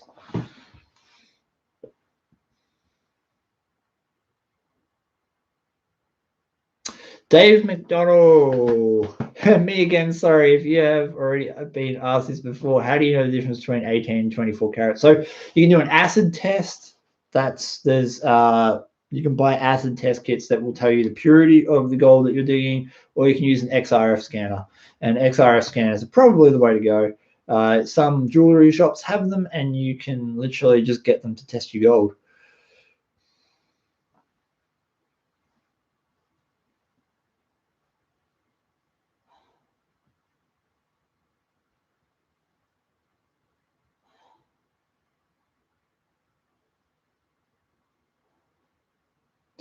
What's up with Paulie being a vampire? Can he hang in the sun? Of course he can. I'm his mate. I just sent him some Australian sun cream. He's fine.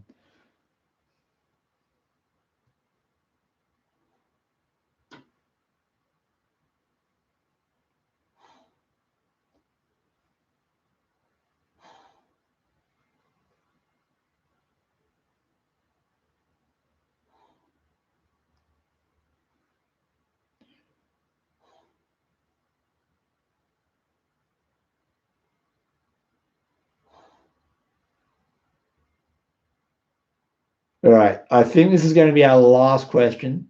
I've been thinking of using a dream mat, but I'm stuck on using a drop riffle sluice. Drop riffles are really good.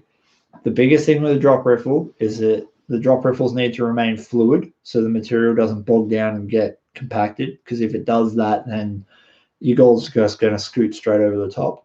And the other thing you got to watch out for is called leveling, which is if you overfeed your sluice, the slurry will literally cover the drop riffles and make a smooth surface. And again, you'll blow gold out. So you got to feed them a little bit slower, and you got to make sure that the water flow is right and the classification size for your river sluice is right, so that the rocks don't bog down in the riffles. If you do that, then they work absolutely perfectly. So just a couple of things to bear in mind. All right, I am going to leave it right there, guys. Thank you so much for jumping on and hanging out for this late night live stream. We've been on for 2 hours. No wonder my voice is absolute rat shit at the moment. It is 12:33 a.m. here in Australia, so I'm going to call it quits right there. Thank you so much for watching. I hope you have a beautiful, wonderful, and magical day. Do something that makes you smile. Go out there and have a bunch of fun. Don't waste your day. Don't waste your time. And yeah, I'll see you on the next video or the next stream. And I'm going to go to bed. All right, guys. Peace. Bye. Ending.